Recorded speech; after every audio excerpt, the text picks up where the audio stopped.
Boa noite a todos.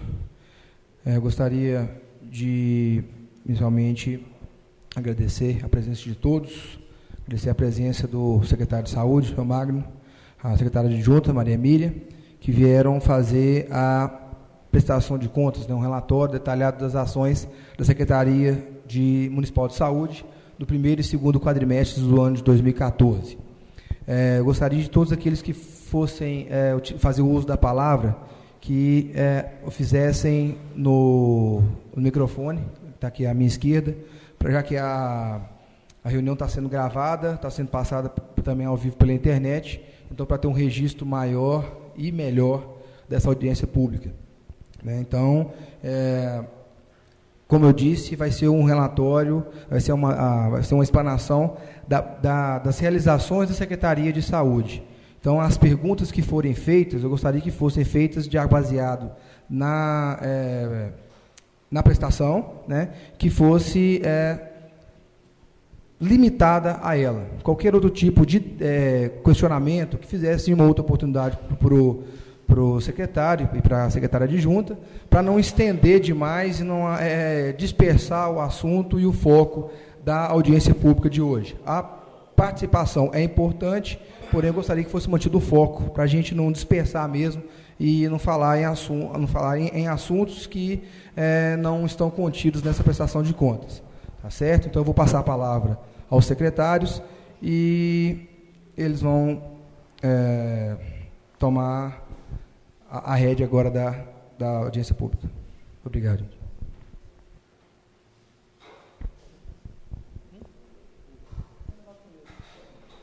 Boa noite a todos. A Secretaria de Saúde vem a esta casa, já desde já agradecendo a cessão do espaço para a utilização, realizar a primeira audiência pública da área de saúde. Essa audiência pública ela vem trazer o relatório detalhado do quadrimestre anterior, dos dois quadrimestres anteriores, de janeiro a abril e de maio a agosto.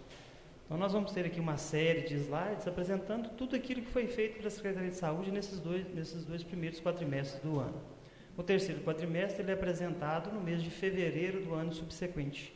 Será quando nós fecharemos o ano de 2014 na apresentação do relatório quadrimestral. Essa representação ela se baseia na Lei Federal Complementar 141, no seu capítulo 4, que é da transparência, visibilidade, fiscalização, avaliação e controle. Pode passar, por favor. E a gente vai começar, são 77 slides, tá? Então a gente vai ser bastante sucinto nas informações, porque elas estarão aí à disposição, como diz o presidente, gravado na internet, e à disposição a qualquer um que os queira o relatório também, através de requerimento na Secretaria de Saúde. Nós poderemos disponibilizá-lo ele online e até mesmo em papel. Tá? Então, volta uma página para mim. A rede assistencial. Nós temos hoje na saúde as unidades básicas. Nós temos 9 equipes de ESF, mas nós temos equipes padronizadas ainda no sistema anterior, que é o caso da UBS de Sítio Novo, e a gente tem algumas unidades de apoio. O que seriam essas unidades de apoio? Em Serra Azul, por exemplo, a gente tem Varginha e Alto Boa Vista, que eram unidades no padrão anterior do Ministério e se tornaram unidade de apoio a partir da estratégia de saúde da família. Então, hoje o município ele é composto por essas unidades básicas que contemplam e acomodam 9 equipes de estratégia de saúde da família, dando uma cobertura no município de 92% da população do município. A estratégia de saúde da família são as 9 equipes ali, tá? Nós temos 2 equipes no Araçás, Azurita, Centro, Imperatriz, Reta Grande, Santa Bárbara, 2 equipes e Serra Azul. E as pessoas cadastradas em cada uma dessas equipes. O preconizado pelo Ministério da Saúde são equipes, o ideal seriam equipes até 3.000 pessoas, mas essas unidades podem contemplar até 4.000 pessoas. Nós temos uma única unidade que extrapola esse limite, que é o da Reta. O município tem 10 unidades aprovadas pelo Ministério da Saúde e tem a intenção de, no próximo ano, abrir mais uma unidade, provavelmente na Reta, até mesmo para quebrar trazer essa unidade para a lógica de até 3.000, que é o número ideal do Ministério. Nós temos as unidades especializadas, né, laboratório municipal, centro de especialidades, unidade de fisioterapia, saúde mental, centro odontológico, o centro de controle de zoonose e a unidade de pronto atendimento. Nós temos na rede contratualizada, nós temos a Fundação Hospital Santa Terezinha, que é uma fundação, um hospital sob gestão estadual. Temos o Laborbras e o Laboranálise. Por que sob gestão estadual? O município é pleno de atenção básica, então não há como de fazer contratos diretamente com os prestadores de serviço. Então, nós somos intermediadores entre o Estado e o prestador de serviço. Nós somos afiliados, nós fazemos parte de 2 consórcios, o Consórcio Intermunicipal de Saúde do Médico Paraupeba, que é o CISMEP, que é um consórcio que oferece serviços médicos, prestação de serviços de procedimentos médicos, ambulatorial e hospitalar. E temos o CIAS, que é o Consórcio Intermunicipal Aliança para a Saúde, que é o consórcio que ficou responsável por gerenciar a implantação do SAMU na microrregião de Betim. Tá? Produção de serviços das unidades básicas de saúde, primeiramente. Procedimentos de atenção básica realizados no município de Mateus Leme no primeiro e segundo quadrimestre. Aqui nós temos uma planilha que mostra a produção de cada unidade. Muitas vezes se foca na informação que a população foca que a unidade oferece consulta médica. Não, a unidade oferece uma gama de serviços, né? Serviço de enfermagem, serviço de técnico, serviço de outros profissionais que não são somente propriamente o médico, né? Nós temos lá assistência farmacêutica, nós temos lá o pessoal do NASF, com psicólogo. Então, é uma série de procedimentos que são realizados por esses profissionais. E, logicamente, aquele que se destaca mais são as consultas, né? Que aí nós temos os quadros aí, nós temos um número muito grande de procedimentos prestados à população. Então, nós temos todas as unidades. Quando aparece, sempre que vocês virem o quadro Araçás e Santa Bárbara, somando-se as 2 unidades que existem as 2 equipes que existem dentro da unidade. Pode passar. Aqui são os procedimentos odontológicos. Nós temos odontologia, serviço de odontologia, no centro de especialidade, no centro odontológico, né, ao lado da Praça Matriz, na unidade de ESF de Serra Azul, de Azurita, da Reta, no centro, Santa Bárbara e na UBS de Sítio Novo. Tá? E esses são os procedimentos adotados. Nós realizamos nos 2 quadrimestres 31.591 procedimentos odontológicos, dos mais simples aos mais complexos, dentro daquilo que a gente consegue oferecer à população. O Centro de Especialidades, consultas. Aqui são as consultas especializadas realizadas no município de Mateus Leme no primeiro quadrimestre de 2014. Aqui já é detalhando por quadrimestre. Ortopedia, nós realizamos nas especialidades 4.557 consultas no município, dentro do município, no primeiro quadrimestre. No segundo quadrimestre, nós realizamos 4.436 consultas. Essas consultas, elas não têm uma variação muito grande, vai variar de um quadrimestre para outro muito pouco, mas focada na questão de férias. Dentro de um quadrimestre, mais profissionais especializados tiram férias, em outro quadrimestre não. Então, você vai ter uma variação sempre dentro dos quadrimestres. Na unidade de saúde mental, nós tivemos no primeiro quadrimestre um total de atendimentos de procedimentos de 2.956 procedimentos, que inclui todos os atendimentos da saúde mental, inclusive os de grupo, né, as atividades em grupo. No segundo quadrimestre, nós tivemos 3.125. Por que essa diferença um pouco maior? Nós ficamos sem um dos profissionais nossos de psiquiatria no início do segundo quadrimestre. E a reposição desse profissional foi um tanto quanto trabalhosa. Né? O profissional de psiquiatria, ele é raro no mercado e ele é custoso, né? Mas a gente conseguiu, não um psiquiatra formado em psiquiatria residente, com especialização em psiquiatria, mas um clínico com especialização em psiquiatria. Laboratório municipal, são os exames realizados. Ele realizou esse ano 24.519 análises. de exames, entre fezes, urina e sangue. A unidade de fisioterapia, num total, nos 2 quadrimestres, de 12.326 sessões, tá? Distribuídas em todos esses procedimentos que nós temos aí. Paciente com comprometimento cognitivo, disfunções músculo-esqueléticas, consulta de profissional de nível superior, que é aquela consulta de análise do paciente, do que ele precisa na fisioterapia. Então, nós temos 12.326 procedimentos realizados nos 2 quadrimestres. Procedimentos realizados no Centro de Especialidade, no município de Matheus Leme, no primeiro quadrimestre. Aí já é o nosso centro de especialidade, tá? E aqui estão os procedimentos. Aqui não estão as consultas médicas, nós já mostramos elas anteriormente. Aqui estão todos os outros procedimentos que são realizados dentro da unidade, dentro do centro de especialidades. Para vocês verem que nós realizamos 6.113 procedimentos no primeiro trimestre, tá? No primeiro quadrimestre, e realizamos no segundo quadrimestre, pode passar, 6.689 procedimentos. Muitas vezes a visão que se tem do centro de especialidade é o local onde os especialistas realizam consultas. Não é só isso. Existe uma gama de serviços ofertados lá também pelos profissionais, os outros profissionais que atendem juntamente com os profissionais médicos. A unidade de pronto atendimento, os procedimentos radiológicos foram realizados lá no primeiro quadrimestre, 3.223 radiografias. Isso aí já incluído as de urgência e emergência e as eletivas, que são aquelas agendadas pelas unidades básicas de saúde e que todos nós, quando necessitamos, fazemos na UPA. No segundo quadrimestre, 3.753 radiografias, totalizando 6.979 procedimentos. Uma listagem do primeiro e segundo quadrimestre de todos os procedimentos realizados na UPA.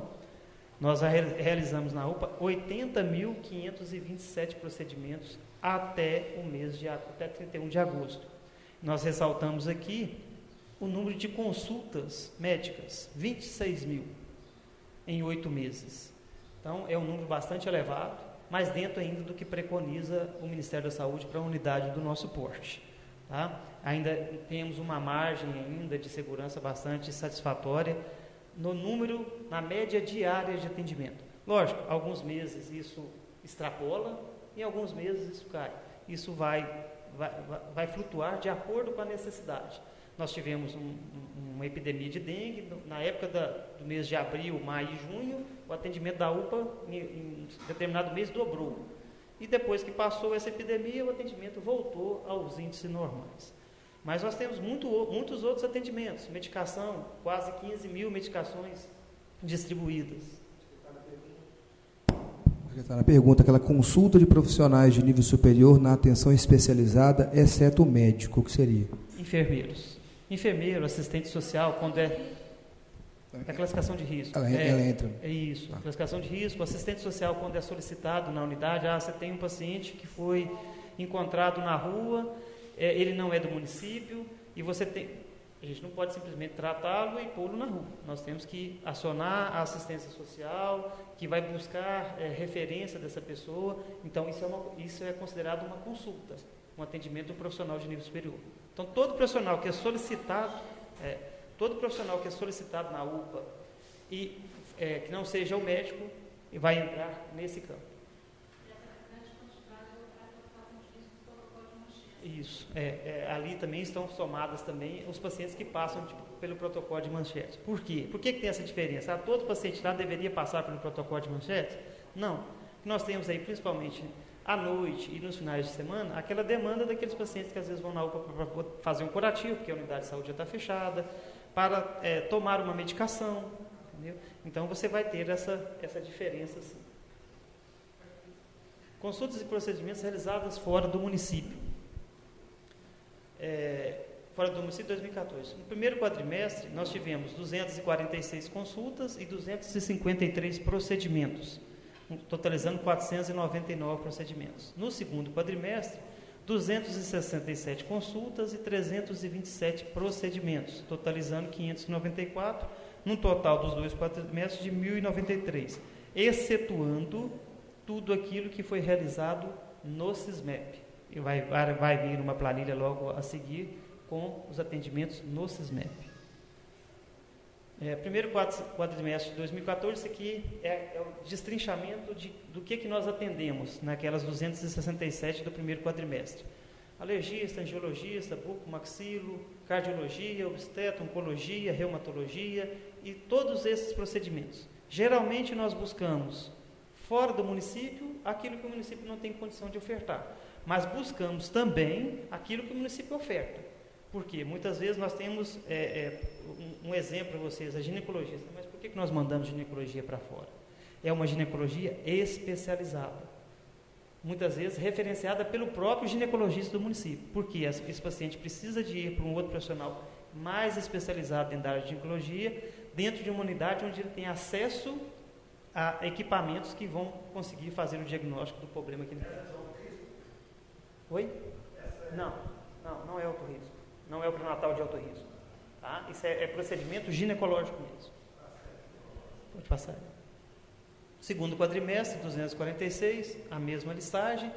Pode diferenciar, né? Nós temos uma gama de especialidades oferecidas, pactuada com outros municípios, e a gente vai utilizando isso dentro da capacidade de oferta deles também e dentro da nossa necessidade.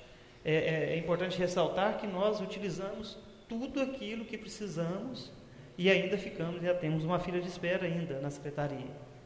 Nós temos pacientes na fila de espera para essas especialidades.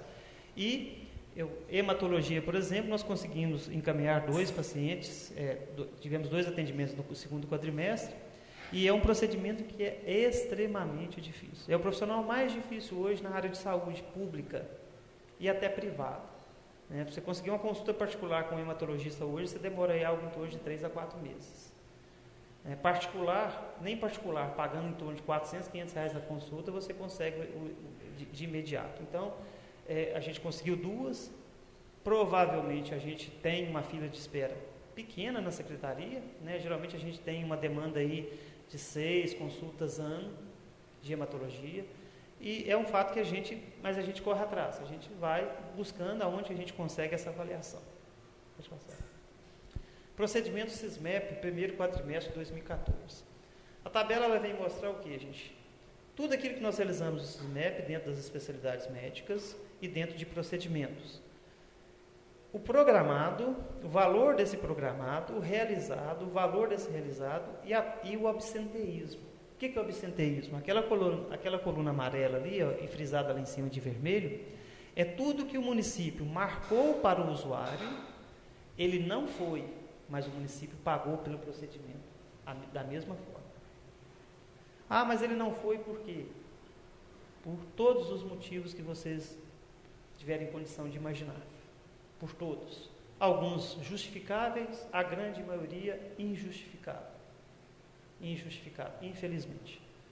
No segundo quadrimestre, nós temos esse número ainda mais agravado. Nós tivemos 33... Oi. Sobre isso aí, essa falta do pessoal, né? Eu estava ouvindo os cartazes no papel. Além daqueles cartazes, o que vocês acharam que não vai acontecer isso?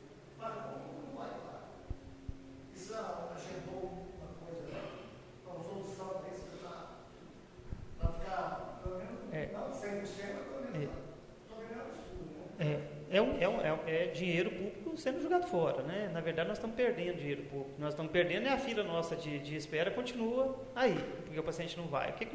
Qual foi a decisão da Secretaria de Saúde? A partir de junho, da metade desse quadrimestre, nós adotamos uma forma diferente da confirmação das consultas fora do município.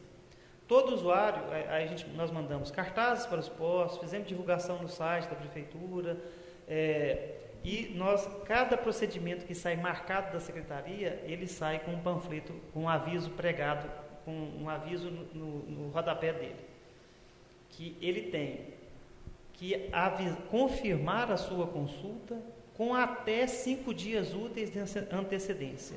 Se isso não for feito, ele vai ser substituído. Nós substituímos, por que 5 dias úteis? Porque nós precisamos de ter tempo de avisar o próximo da fila que nós vamos chamar.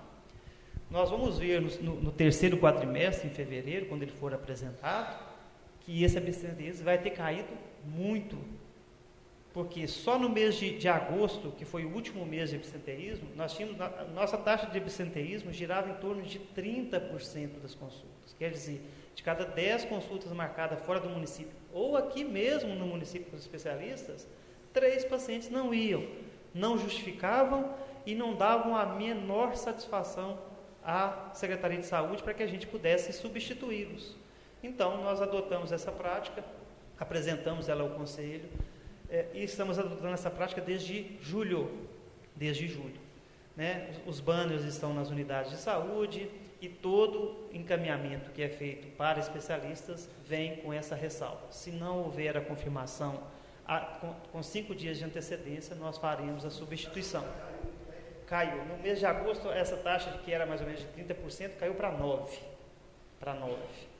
Flutua, por quê? Nunca vai acabar. Porque mesmo aquela pessoa que a gente substitui, ele falta. E aí já não dá tempo mais de colocar uma pessoa no lugar. Certinho?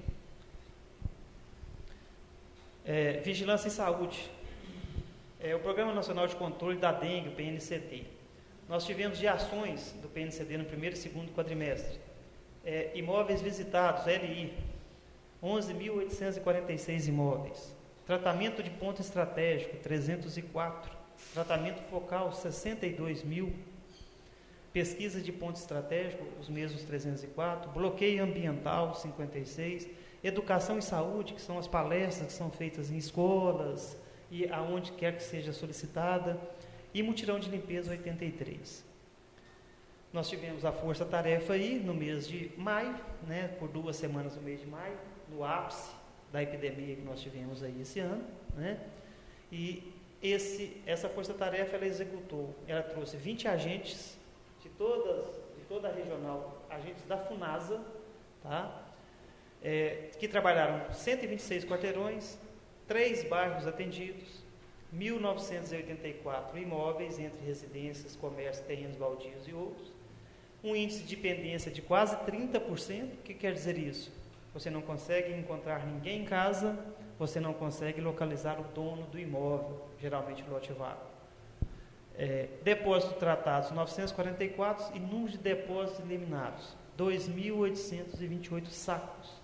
São 167.756 reservatórios. O que significa isso, gente? 167.756 criadouros. Pontos onde o mosquito se desenvolvia e se colocava pronto a transmitir a dengue. Outros programas da zoonose, muitas vezes as pessoas acham que a zoonose é só combate à dengue. Não. Ela tem o acompanhamento dos quirópteros, são morcegos, tá? Programa de leishmaniose dos cães observados, programa de esquistossomose, exames realizados, programa de Chagas, as visitas aos PITs, o CISAGO, que é a coleta de amostras. O CISAGO ele coleta amostras naturais e in natura, tá? Outros que são pombos, aranhas, escorpiões e abelhas. Esquecemos de colocar ali que nós temos um profissional na zoonose capacitado a retirar enxames quando eles chegam em um determinado ponto. Agravos de notificação compulsória. Nós temos uma série de doenças que, quando identificadas em qualquer unidade de saúde, seja ela pública ou privada, deve-se fazer uma notificação desses agravos. Pública ou privado, apesar do segmento privado não ter essa dinâmica, a lei exige de ambos, do público e do privado. Tá? Então aqui nós temos uma série de agravos, acidentes com animais peçonhentos, nós tivemos 3 nesses 2 quadrimestres confirmados, AIDS, atendimento antirrábico, coqueluche, doenças de Chagas, hepatite viral, intoxicação, meningite, sífilis, tuberculose, varicela e outras tantas. Nós tivemos aí notificado 247, 24 descartados e 223 doenças de notificação compulsória confirmadas.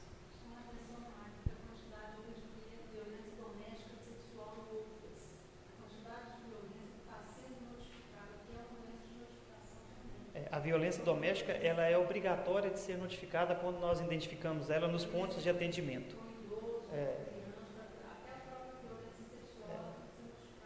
Então, e isso gera também um transtorno para a gente, porque muitas vezes quando essa vítima chega na unidade, muitas vezes ela não quer denunciar, mas nós somos obrigados a chamar as autoridades competentes e lavrar o boletim de ocorrência, mesmo contra a vontade da vítima.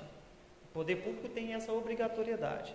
Então, muitas vezes a pessoa ela acaba assim dispondo com a equipe, sempre que ela não entende que isso é uma obrigação, porque se nós não o fizermos, e essa mulher, por exemplo, vamos dar um exemplo de uma mulher vítima de violência, ela chega lá, ela relata isso, mas não quer fazer o boletim, nós somos obrigados a chamar a polícia e fazer o boletim de ocorrência, porque se não fizermos, e ela sofrer essa outra violência, e tiver um caso agravado, nós podemos ser acusados de omissão.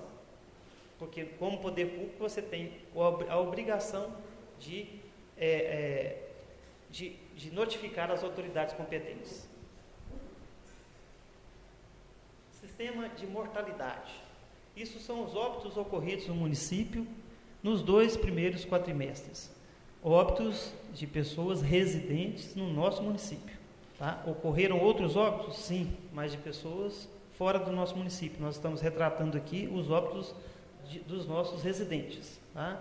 Nós tivemos um total aí de 67 mortos de janeiro a agosto, com 2 picos, o mês de março e o mês de junho. Né? O mês de junho caracterizado sempre pelo frio, né? Nós vamos contabilizar aí dentro dessas 11 mortes, potencialmente várias pessoas com idade mais avançada, né?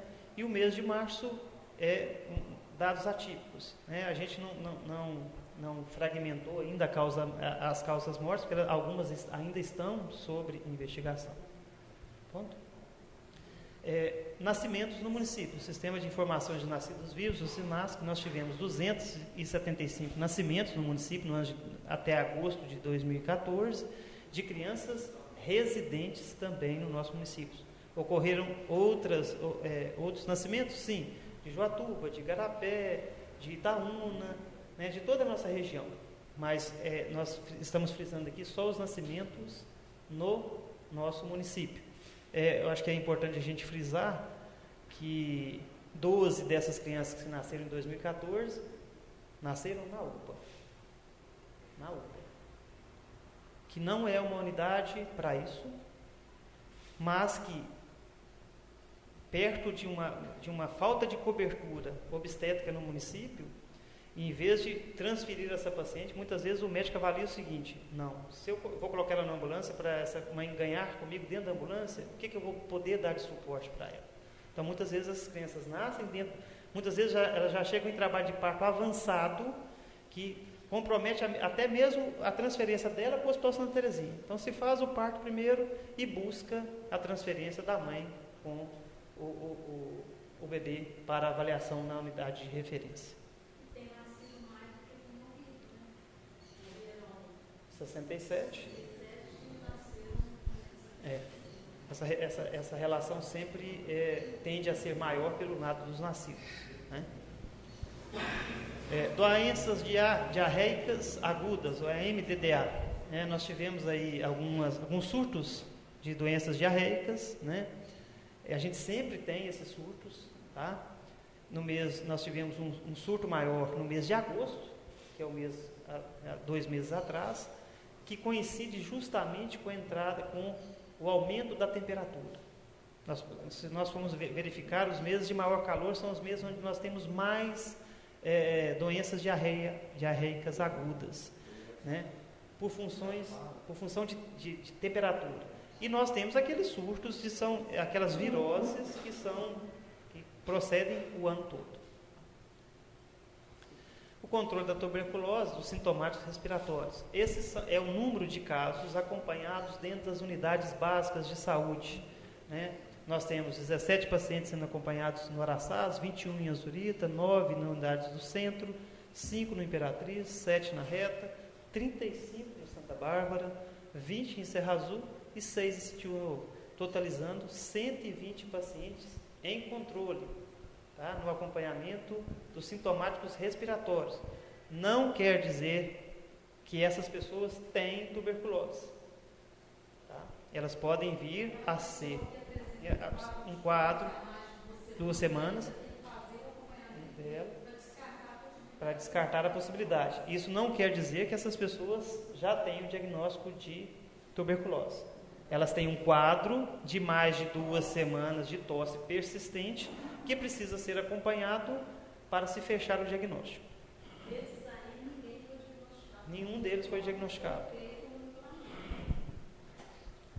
O SINAM, que é a saúde do trabalhador, acidentes de trabalhos expostos a material biológico, nós tivemos 2. Esses acidentes geralmente são dentro de unidades de saúde, privada ou pública, que é aquele acidente com agulha, geralmente é o acidente com agulha. Vai aplicar uma medicação ou vai descartar um determinado objeto e se espeta, geralmente as mãos, né, que é as extremidades. As doenças causadas por esforços repetitivos, que é a Lehr e a Dort, 8, no total de 10 atendimentos nos 2 quadrimestres. A vigilância sanitária, que são as ações da vigilância sanitária, que são atendimentos a denúncias, atividade educativa, cadastro de estabelecimento, emissão de alvará e inspeção sanitária.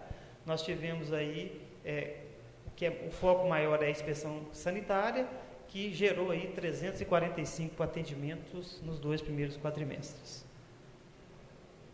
E a educação em saúde, né? Se fala muito em promoção e prevenção de saúde, a educação em saúde ela tem essa função, né? Que são as palestras de prevenção da dengue, que foram feitas em todos esses estabelecimentos, escolas, no Rotary, em unidades básicas de saúde mesmo, convocando a população, mas principalmente o grande foco nosso são as escolas, porque a gente consegue trabalhar com uma população, que são as crianças e adolescentes, com uma facilidade maior de convencimento. É muito mais fácil você moldar a ideia do combate da dengue naqueles que estão chegando, do que naqueles que já têm vícios de vida, que acham que aquilo não vai acontecer comigo nunca, e geralmente são esses que acabam contraindo a doença e passando pelos agouros dessa doença. As notificações de dengue, nós tivemos, um início de ano tranquilo, 5 casos em janeiro, 1 caso em fevereiro, de março até junho foi o período nosso de epidemia. 50 notificações em março, 202 em abril, 243 em maio, totalizando 616 até 31 de agosto, 218 casos confirmados de dengue e 398 casos descartados. A gente tem que frisar que isso aqui são os casos notificados no sistema público. Não tem nenhum caso aqui notificado nos estabelecimentos privados. Então, isso é um dado que a gente chama de subnotificações. Isso não retrata a realidade nossa, retrata a realidade do SUS, mas não retrata a realidade dos estabelecimentos privados. Eu achava que também era atenção nesse caso, para ver o lado positivo, você não sabe se o cara quer mudar o paciente, mas a gente confia lá, isso não é importante não. Na verdade, vereador, a gente tem a parceria com o Estado que vem fazendo esse trabalho com as entidades privadas, com os estabelecimentos privados, para que eles cumpram a legislação. O grande problema da legislação, no caso da dengue, é que ela não traz consequências pela falta de notificação. Não há punições, né? Então, assim, infelizmente o brasileiro ele funciona muitas vezes quando você pune, se você tem punição no fim da linha. Nesse caso não tem. Entendeu? Então, há uma obrigatoriedade, né, relativa, mas não há o compromisso.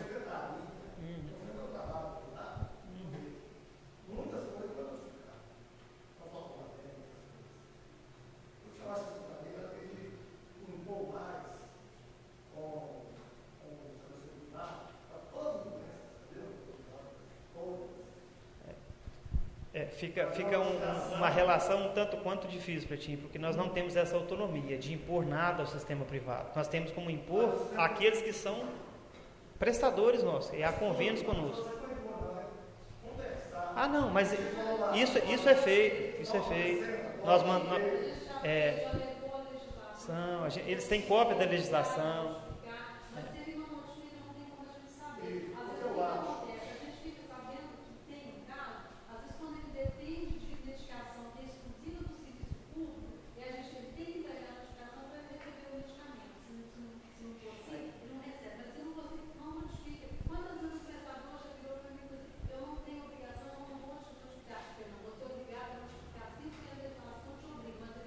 Ele não quer. Ele acha que por ele ser privado, ele mesmo não tem que fazer isso, mas ele tem que fazer. Eu não peço a secretaria para olhar mais cidade privada. Eu Mas- sei que a municipal, O hospital notifica. é muitas coisas, viu? Não, é muito. Não, eles não notificam literalmente nada. É igual a Emília falou. Mas essa imposição, Pretinho, ela é restrita, né? Essa imposição, ela se coloca da seguinte forma: todo ano a gente reforça as mesmas solicitações, manda a mesma legislação, porque a legislação é a mesma, ela não mudou desde quando ela foi implementada, nessa questão da notificação compulsória, das notificações, qualquer tipo de doença compulsória, e nós frisamos a importância disso. E até aí, porque nós não temos e nem podemos acompanhar o dia a dia deles, né? A gente não tem como fazer isso. E muitas vezes a gente conta com a boa vontade desse prestador privado, desse estabelecimento privado. O que a gente vê, e isso não é um caso só de Matheus Leme, tá, gente? Isso acontece no Brasil como um todo, né?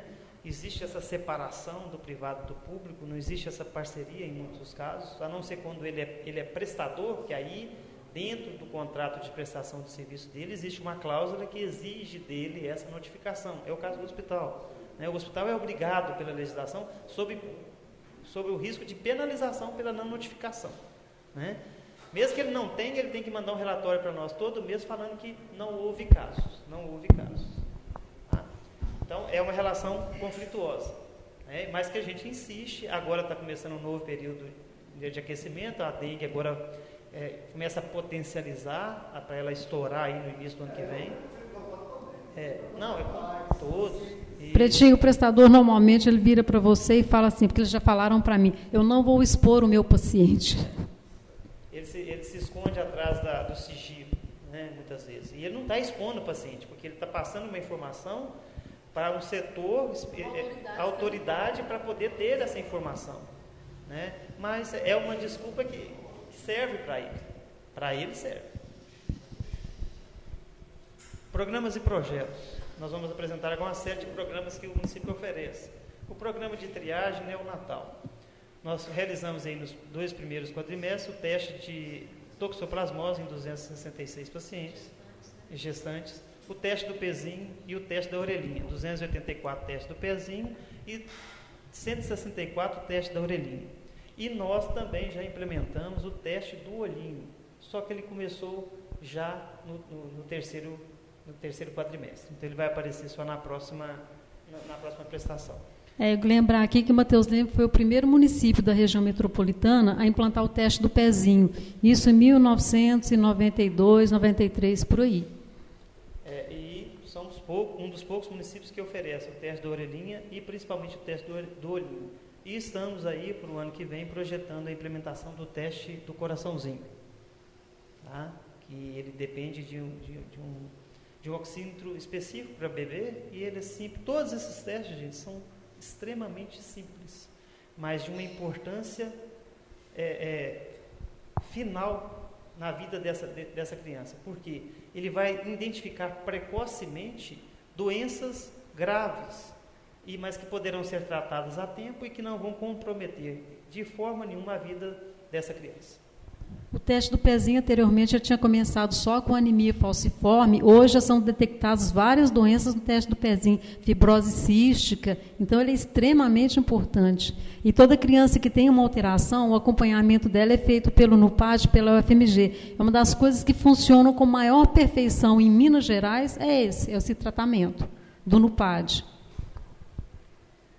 Nós temos também a coleta de preventivo, que é o Programa Nacional de Coleta de Colo de Útero, né, que nós temos aí um total de 1.313 coletas de 25 a 64 anos, que é o que é preconizado pelo Ministério, de 1.115 coletas de preventivo.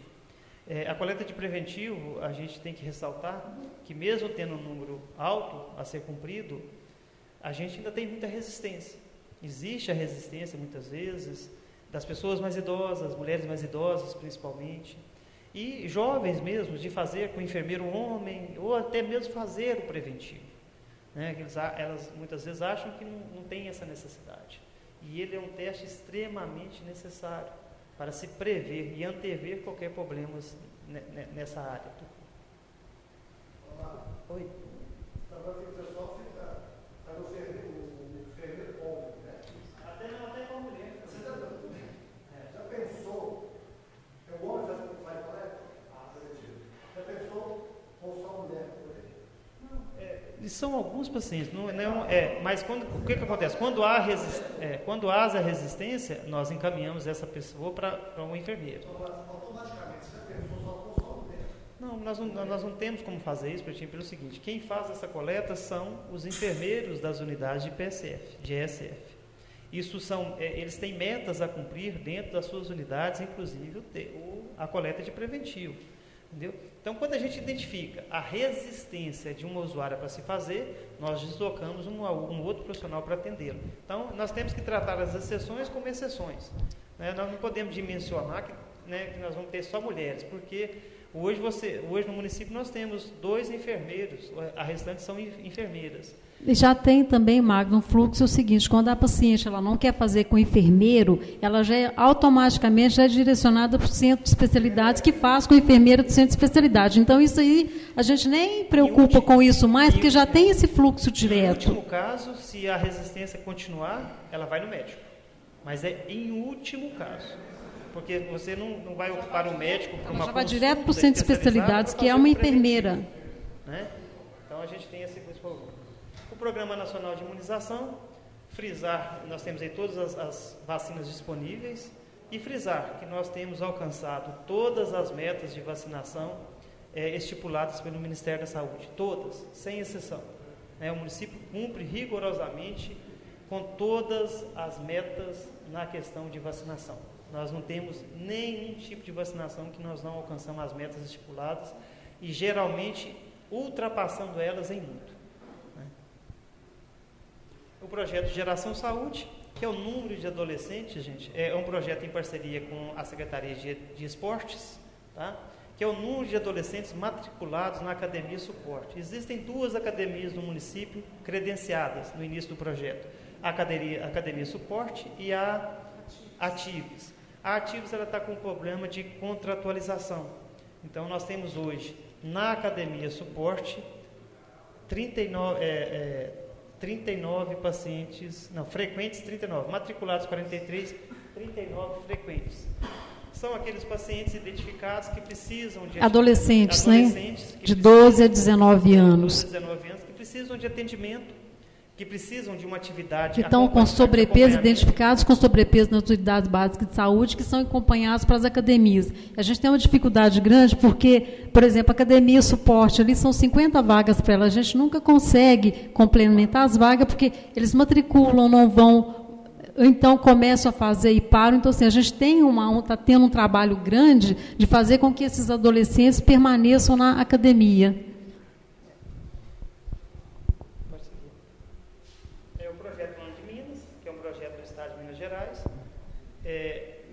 Com base legal na resolução 4.253, a meta de 2014 eram de 420 gestantes cadastradas até 4 meses de abril de 2014, 65, gestantes cadastradas até mês de agosto, 113, totalizando 178, 42% das gestantes.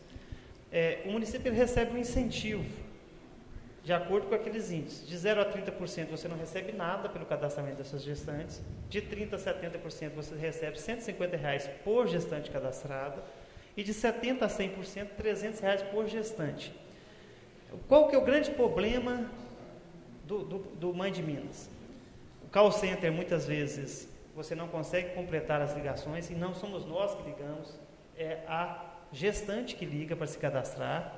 Quando ela não consegue, a unidade tenta esse cadastramento.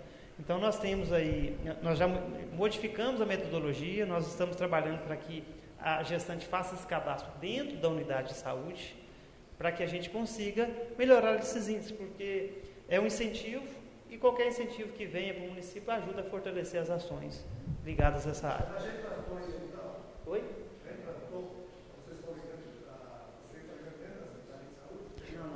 das unidades, das próprias unidades, dentro das próprias unidades. Já é feito, já era feito, só que agora a gente está sendo mais incisivo nisso, tá? Porque nós não temos como obrigá-la a se cadastrar, não. Nós não podemos ligar e cadastrar ela sem a vontade dela, não. Toda unidade faz a solicitação, incentivar para fazer o cadastro. Porque não é só o município que tem benefícios, não. Ela também passa a ter um acompanhamento diferenciado, ela passa a ter uma assistência diferenciada. Ela passa a receber, isso aí é o cadastro no 155, que é o Ligue Minas. Então, a gestante, quando ela cadastra e passa a ter o acompanhamento, mensalmente, o call center do Ligue Minas, ele passa a ligar para a gestante para saber se ela foi na consulta de pré-natal, se ela está fazendo os exames, quando é que ela vai ganhar o menino, onde que ela vai ganhar o menino. Né? Então, é um acompanhamento do call center da Secretaria de Estado da Saúde.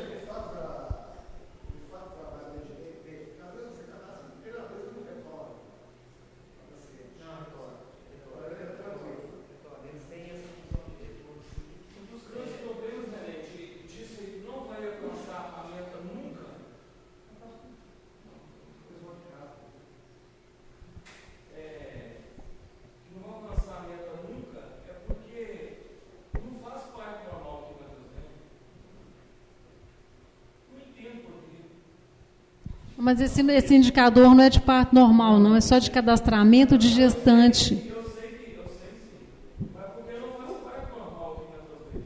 Então muitas gestantes vão para fora, não tem interesse nisso aí. Maurício, a questão do parto normal é uma opção do hospital de não fazer os partos normais. Nós temos essa discussão, nós já iniciamos essa discussão, inclusive com o Estado, né? Nós estamos buscando opções de buscar outras referências, né? As nossas opções hoje são Esmeralda e Contagem.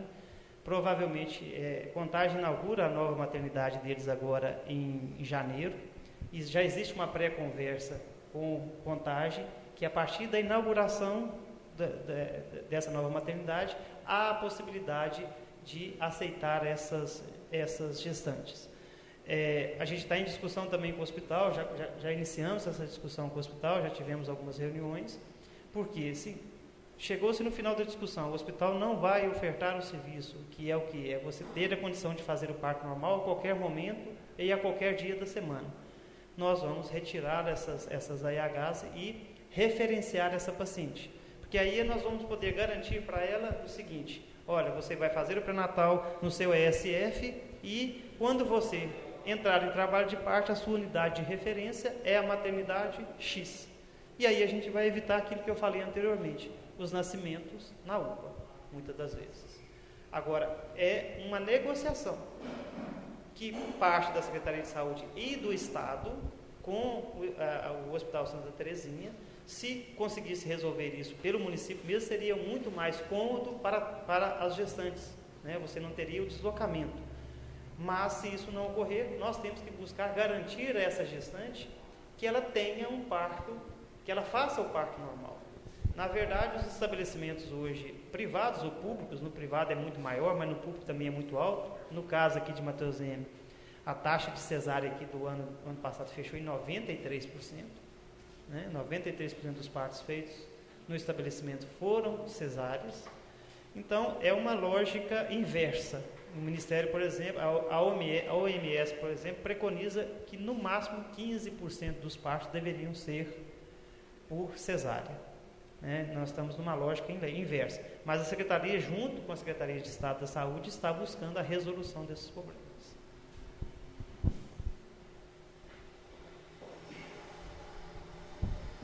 A grande questão, Maurício, você levantou uma pergunta aí com relação a não realizações de partos normais no Hospital Santa Terezinha, né? O Magno, o Pretinho já participou também de algumas reuniões com a gente, eu também com a Secretaria de Saúde, é a disponibilidade de 24 horas de um obstetra. Nós temos apenas um obstetra no município que atende no hospital e ele não tem disponibilidade de 24 horas de se fazer o parto normal. E também tem a grande questão, que querendo ou não é um risco.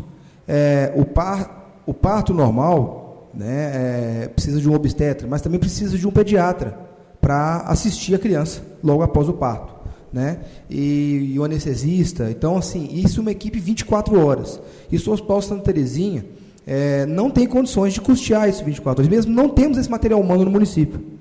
Né? Agora que nós conseguimos um anestesista para ficar durante o dia no hospital, que está realizando as cirurgias, né? A questão de cirurgia geral, as cirurgias de varizes, as cirurgias tanto ginecológicas e obstétricas, porém não existe no município esse material humano, infelizmente. Né? A pediatria do hospital já foi fechada, pela falta do pediatra, que infelizmente nós não temos. Então, o hospital está estudando uma forma para poder conseguir, ver de alguma forma, conseguir, porque a demanda, ela é muito, como é que eu posso falar? Ela é muito menor do que a oferta, vamos dizer assim. Vamos colocar aí, pagar obstetra, mesmo sobre aviso, que não fique no hospital 24 horas, mas sobre aviso de um obstetra, um pediatra e um anestesista, que já não tem, mas pagar às vezes para ficar em uma semana fazer 5 partos, 6 partos, entendeu? Então, para o Hospital Santa Terezinha, isso fica muito pesado, né? Então, o município está vendo que, por exemplo, Contagem vai abrir uma maternidade. Poxa, Contagem vai referenciar aí com quantos outros municípios vai ter parto o dia inteiro, a noite inteira, porque o parto normal não tem hora para acontecer. Então, essa é o grande muro que a gente esbarra no Hospital Santa Terezinha. O dinheiro, a condição, o dinheiro, né, para pagar o plantão e o próprio material humano.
Maurício, eu falei aqui enquanto colaborador do Hospital Santa Terezinha. Não, eu falei aqui como colaborador do Hospital Santa Terezinha. Ou porque o hospital não dá conta de custear isso, certo? Estamos conversando, o município está conversando com o hospital para a gente aceitar a melhor forma. Que para o município, né, se ele pudesse deixar isso aqui, eu tenho certeza que o Magno vai falar isso, é melhor. Quanto menos a gente precisar ter no nosso município as coisas, o atendimento do paciente aqui, é melhor. Entendeu? Acho que o Marco vai explicar isso aqui melhor agora. Mas eu falei aqui enquanto colaborador do Hospital Santa Terezinha. Eu vou, só para a gente encerrar e voltar à apresentação aqui, só para a gente frisar, o Estado ele tem um estudo, já há uns 3 ou 4 anos, que é inviável você ter maternidade em estabelecimento com menos de 100 leitos. Inviável financeiramente. Isso não é um estudo do município de Matheus Lima, não. Isso é um estudo do Estado de Minas Gerais. E outra, gente, nós temos que tratar a coisa pública com o devido zelo. Não concordo com essa colocação, que a gente não valoriza o ser humano, não. Só que nós temos que tratar as exceções como exceções, não como regra. E existe essa prerrogativa. Então, você tem grandes centros que centralizam esse atendimento. Isso não é só Matheus Lima. Toda a região, São Joaquim de Bicas, Igarapé, Esmeralda é um dos pequenos que tem e está prestes a fechar também a questão de maternidade. Então, o certo é você ter referência, centralizar. Não há como você fragmentar esse atendimento justamente por causa do alto custo desses serviços. É o que o Cristiano deixou bem frisado. Você vai deslocar uma equipe inteira para muitas vezes passar um dia inteiro sem realizar um parto sequer. Isso é inviável, entendeu?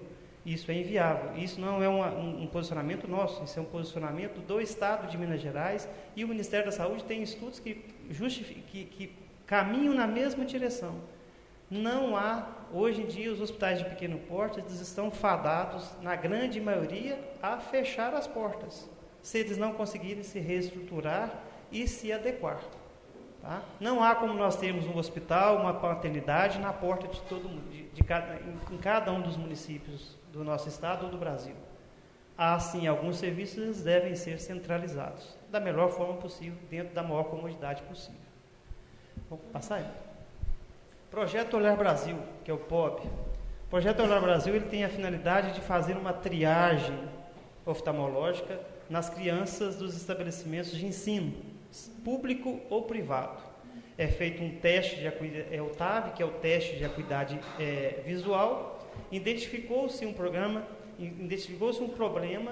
essa criança é encaminhada para atendimento oftalmológico. Esse atendimento é feito pelo SISMEP, é um projeto bancado pelo Ministério da Saúde, o município não tem custo nenhum com essas consultas ou tratamento dessas crianças, tá? E nós tivemos 6 alunos cadastrados em Matheus Leme, 4.602 TAV realizados, quer dizer, 76,7% das crianças cadastradas.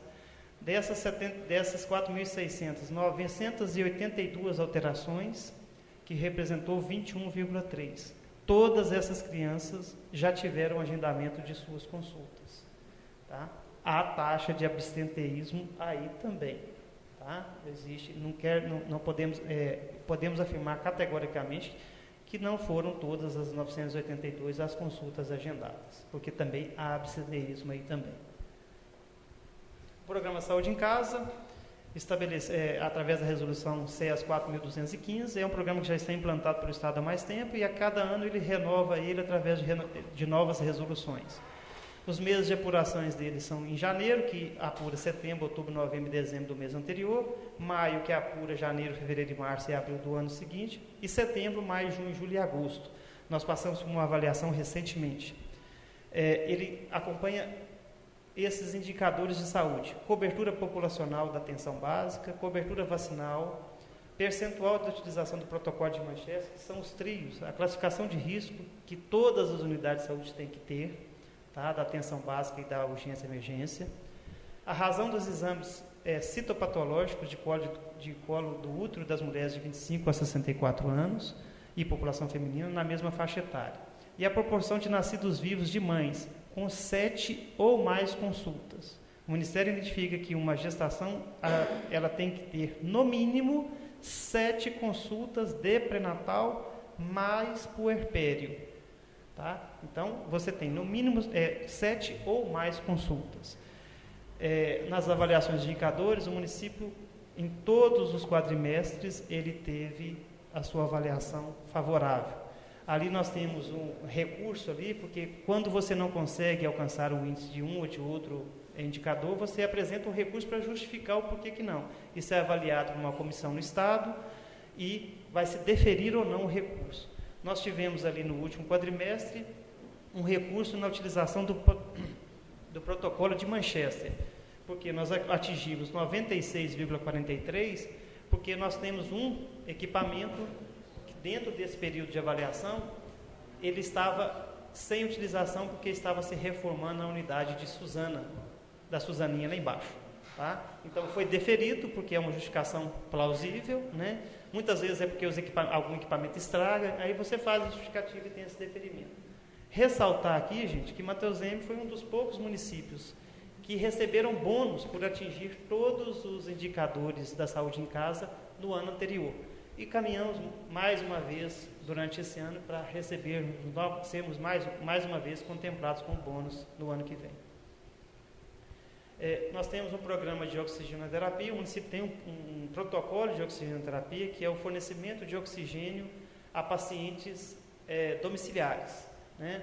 Nós temos 624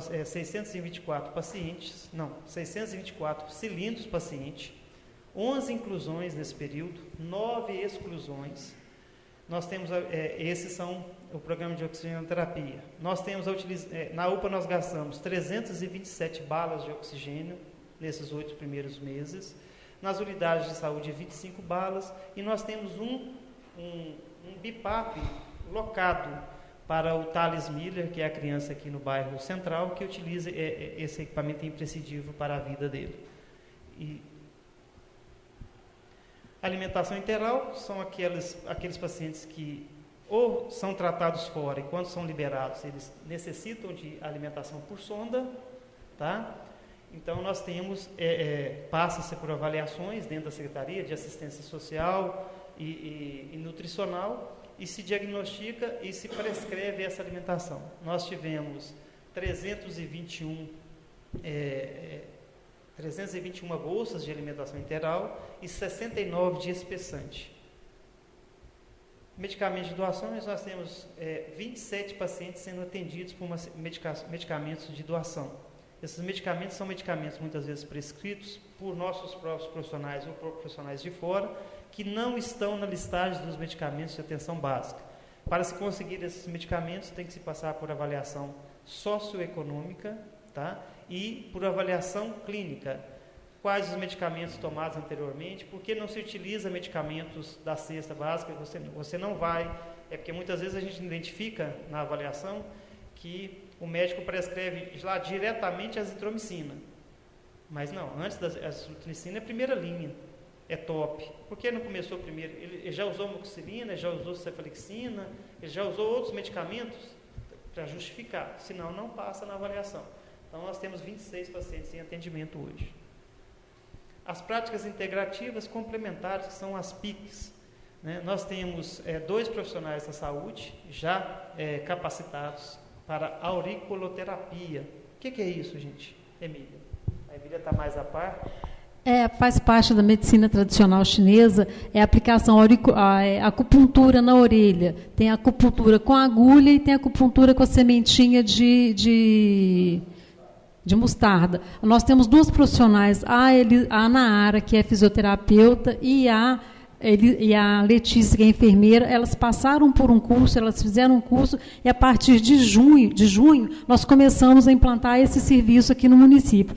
E a gente tem também o Liangung, que a gente tem as 2 fisioterapeutas que fizeram especialização em Liangung, que é a Elisane e a Naara. Elas fizeram uma especialização de 2 anos, e a partir desde o ano passado, desde quando elas cumpriram o primeiro módulo, elas já estão fazendo com as turmas de Liangung e tem dado um suporte, tem dado um resultado muito bom com as pessoas que já estão fazendo. A gente vê ali que elas já fizeram 173 sessões, 173 grupos de Liangung. Então tem na quarta-feira, na sexta-feira.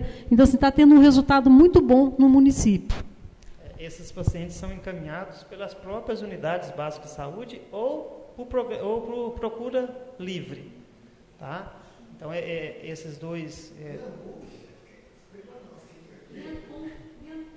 já ouviu falar em Tai Chi Chuan? É a mesma coisa. São exercícios físicos orientados, para uma melhor postura, para uma melhor qualidade de vida. Aqui o Cristiano aqui. Na verdade é o seguinte... A auriculoterapia e o Liangung são 2 técnicas da medicina tradicional chinesa. A auriculoterapia, como a Emily falou, é a aplicação de agulhas na orelha, né? O Liangung, porque a medicina tradicional chinesa ela trabalha com energia, fluxo energético no corpo. Tem alguma fisiologia lá. E tanto a auriculoterapia quanto o Liangung trabalham de formas diferentes essa circulação energética no corpo. Então, ele estimula essa circulação correta de energia no corpo. Então, trata-se a saúde do ser humano através da fisiologia energética. E são práticas reconhecidas pelo Conselho Federal de Medicina e também pelo Ministério da Saúde, feitas por profissionais capacitados. Que, na verdade, a medicina chinesa ela trabalha não só uma coisa específica, ela trabalha ela vê o corpo num todo, como um todo. E tem tido uma aceitação dentro da população muito grande, muito grande. Transporte sanitário, gente, são os pacientes transportados pela Secretaria Municipal de Saúde, só o transporte em vans, ambulâncias e veículos locados. Nós já transportamos no primeiro trimestre 4.394 pacientes, no segundo quadrimestre 4.672 pacientes, totalizando 9.066 pacientes. Esses transportes são fora do domicílio. Aí, nós não contabilizamos os transportes internos dentro do município. E aí também não estão os transportes da UPA nas suas transferências. Tá? Só o transporte sanitário que é marcado e agendado na Secretaria de Saúde.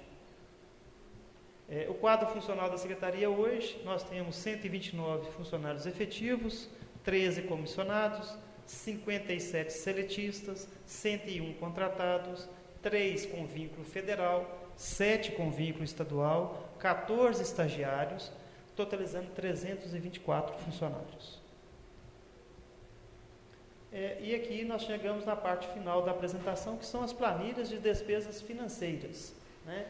Então nós trouxemos, fica inviável de ver, tá, gente? Que nós não conseguimos dimensionar, mas nem ampliar aqui mesmo na divulgação. Aqui nós temos um balancete de despesa por classificação. Nesse balancete estão todas as despesas da Secretaria de Saúde em todas as suas áreas, né? Gasto com pessoal, gasto com material de consumo, gasto com medicamento, gasto com material de laboratório, obrigações patronais, folha de pagamento. Então aqui nós temos, são 6 páginas, cada um dos quadrimestres são 6 páginas, e eles estão aqui detalhados. Pode passar. Pode ir. Esse é o primeiro quadrimestre. Pode ir. Isso, fechando o primeiro quadrimestre, pode ir para o segundo. O segundo quadrimestre é o mesmo detalhamento, são separados, eles não se somam automaticamente, tá? A gente só faz isso no último quadrimestre. E aqui, pode passar. E aqui a gente tem o demonstrativo de gasto com saúde. Isso aqui é quanto o município gasta de recurso próprio com a saúde no município. Então, nós temos aqui todas as receitas de onde esse recurso é retirado, né? Aqueles 15% obrigatórios, um mínimo de 15%. Próxima página. E nós temos, no primeiro quadrimestre, nós fechamos o primeiro quadrimestre com um total aplicado de R$ 3.989.620,49. Isso deu 29,84% de aplicação em saúde. O segundo quadrimestre, pode passar, nós já tivemos uma aplicação, aqui já é somatório, tá? De R$ 7.894.326,75, aumentando o índice para 30,52. O que isso quer dizer? Hoje o município ele gasta o dobro da exigência constitucional. Até mesmo porque a gente não se faz saúde com menos de 20%, no mínimo 25%, você não faz saúde de qualidade, não. São muitos serviços que surgem, que muitas vezes, serviços que descem do Estado para obrigação do município, do Ministério para obrigação do município, sem a devida contrapartida. E o município acaba tendo que assumir isso. Isso consta pessoal também, né? Todo gasto. Pessoal, aqui é pessoal e tudo aquilo que foi pago. Porque nós temos, até para esclarecer o que seria isso. Pessoal, por exemplo, eu tenho... vamos colocar o pessoal de ESF. Eu tenho alguns profissionais das equipes de saúde da família que eu consigo pagar com recurso vinculado, mas o recurso vinculado não dá para pagar todos. O restante o município faz a contrapartida. Eu tenho as unidades especializadas, por exemplo, grande parte dos suprimentos necessários para a sua funcionalidade são pagos pelo município, porque o que ele recebe da média e alta complexidade não custeia todo o serviço, não consegue manter o serviço em funcionamento. Então, quando a gente destrincha isso, e aí são naqueles quadros anteriores, que nós vamos ver que nós temos medicamentos comprados pelo município para atenção básica com recurso vinculado, mas 80% do medicamento é comprado com recurso próprio. Nós temos material médico hospitalar, grande parte comprado com PAB, com os recursos vinculados, grande parte comprado com material médico com recurso do município. O nosso município é vinculado ao programa Mais Médicos? Não, nós não temos necessidade. Nós não temos necessidade e nós não temos nós temos todas as equipes de ESF contempladas com médico. O programa Mais Médico, ele contempla as unidades de estratégia de saúde da família. Nós fomos cadastrados, só que, a hora que eles puxam o nosso QNES, eles identificam que todas as nossas equipes estão completas, então o município não é apto. Ele cadastrado, ele está. Acho que não tem nenhum município no Brasil que não se cadastrou. Mas o Ministério, ele olha, se você tem médico, você não vai substituir o que você tem. Nós, assim, aqui a gente nunca teve esse problema, principalmente depois que Itaúna começou a formar médicos aqui, a gente tem eles fazendo estágio aqui no último período, geralmente de uma turma de 6, 8 alunos que fazem estágio, 2 ou 3 querem permanecer no município. Então, a gente vai continuar. E agora, nós não temos problemas nenhum com mais médicos. Se nós tivermos uma vaga e nós não conseguimos preenchê-la, nós vamos acionar o Ministério para ter um médico de mais médicos aqui. Não há resistência, nenhum tipo de defesa dessa ou daquela classe. Se tivermos a necessidade, vamos solicitar o profissional do Ministério da Saúde. Sim, com certeza. E na época também do cadastramento dos municípios no Mais Médicos, Mateus Leme não tinha nenhum PSF sem cobertura de médico, então não tinha nem como cadastrar. Porque para você cadastrar, você tinha que colocar qual a unidade que estava sem o profissional. Nós estamos todas com profissional. Teve município que, apesar da unidade ter médico, ela cadastrou a unidade como unidade sem médico. Eu acho isso extremamente desagradável para o profissional médico que está lá trabalhando, ele entra no cadastro do Mais Médico do Ministério da Saúde e vê que a vaga dele está lá disponível, sendo que ele está trabalhando.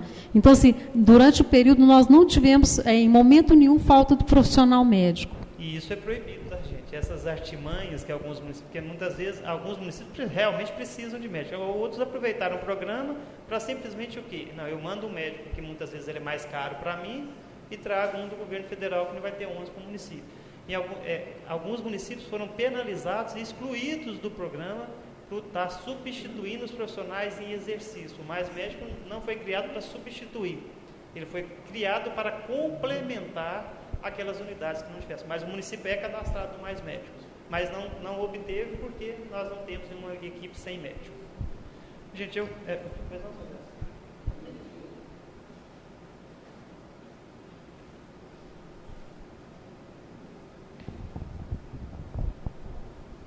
Deixa eu te perguntar, essa semana eu estive lá no posto Imperatriz, aí eles... Não é o momento para isso, não. Não, eu queria só fazer uma pergunta, negócio da ambulância. Aí eles...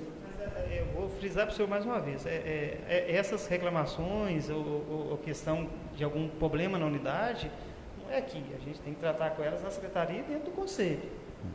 Eu peço ao senhor... Acabou aqui, só pode me passar, ou só me procura como o senhor sempre me procura na secretaria, para a gente ver o que acontece. Porque senão a gente vai ficar aqui estendendo em debates que não é o foco da audiência. Espero que o senhor me entenda e o senhor fique à vontade para me procurar. Queria agradecer, primeiramente, à Câmara, através do seu presidente, por nos ceder o espaço. Tá? Essa apresentação ela está disponível a qualquer cidadão que queira, tá? Em papel ou online, tá? Desde que requerido, né? A gente tem que ter o requerimento, e a gente, a primeira apresentação que a gente faz em audiência pública. Essa apresentação está sendo mandada ao Conselho Municipal de Saúde, para lá sim o Conselho vai ter que aprovar essa prestação de contas. Aqui é uma apresentação, no Conselho é uma prestação de contas, né? Então, nós já deixamos a parte financeira lá na última reunião, ficamos que assim que tivéssemos a audiência, mandarmos a parte assistencial, vamos encaminhá-la para o Conselho já amanhã mesmo, e lá no Conselho ele vai passar por um processo de aprovação, né, que é o ambiente para a gente fazer essas discussões. E agradecer à Câmara e agradecer aos presentes e já solicitaram ao presidente, já mandei o ofício falando, e a gente, em fevereiro, nós estaremos retornando. Vão haver algumas deficiências, lógico que é o primeiro, mas nós estamos aí, do primeiro nós vamos estar aprimorando e buscando melhorar cada vez mais esses relatórios, para que eles sejam claros o suficientes para qualquer pessoa, seja uma pessoa leiga, seja uma pessoa extremamente técnica, ela possa pegá-lo e fazer a leitura e entender o que aquele relatório está retratando. Então, assim, não vou falar com vocês que nós não podemos encontrar falhas ou algum dado que não foi ali implementado. Nós já estamos nos autoavaliando nesse processo e vamos estar melhorando cada vez mais esse relatório para a gente ter essa claridade, né, para a população de como é gasto o dinheiro que sai dos bolsos de todos nós.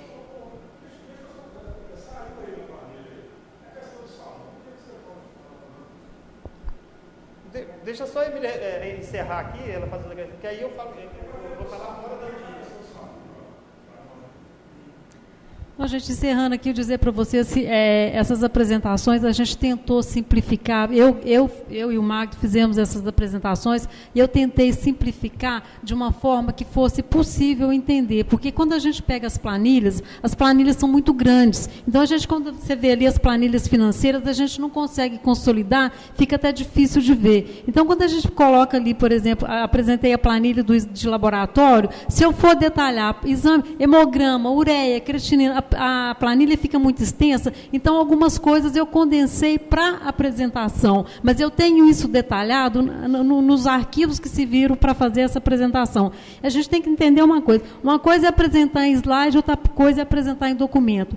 Não elaborar essas planilhas, não elaborar esse relatório, porque a gente está seguindo aquilo que a legislação determina, mas eu acho que a gente pode melhorar o que está na legislação e pode fazer isso de uma forma mais clara, para ficar mais fácil o entendimento. A gente fez esse primeiro seguindo a legislação, mas eu acho que eu consigo melhorar um pouco aquilo que a legislação solicita. Então, eu acho que na próxima apresentação, a gente já vai ter uns quadros mais claros e mais detalhados. E uma coisa também, porque se a gente fosse fazer todos detalhados, a gente ficaria aqui com pelo menos 150 apresentações e acaba ficando muito cansativo e não é uma coisa produtiva. Mas eu acho que na próxima apresentação a gente vai estar com os quadros melhores, eu vou fazer além daquilo que a legislação exige.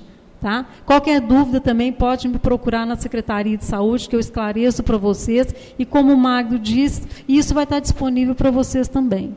Tá? A Câmara agradece a presença de vocês aqui. Vocês sempre serão bem-vindos aqui na Câmara para poder prestar essas informações para os vereadores e também para a população. Eu acho que a coisa tem que começar por aí mesmo, né, com transparência, com trabalho, que se mostra mesmo, né, que dá essa satisfação à população. Né? A gente sabe do trabalho de vocês, né? Obviamente, vocês sabem disso, né? Não é tudo 100%, a gente luta para sempre estar melhorando, né? Isso aí, um cutuca daqui, um cutuca dali, para essa prestação de serviço à população, que ela ocorra da melhor forma possível. Então, a gente agradece o trabalho de vocês, essa disponibilidade de vir aqui, a gente agradece também a participação da população, o pessoal que saiu de casa para vir aqui hoje, e também o pessoal de casa que está assistindo na TV Câmara. Então, muito obrigado, gente, pela explicação, muito obrigado pela presença e tenham uma boa noite.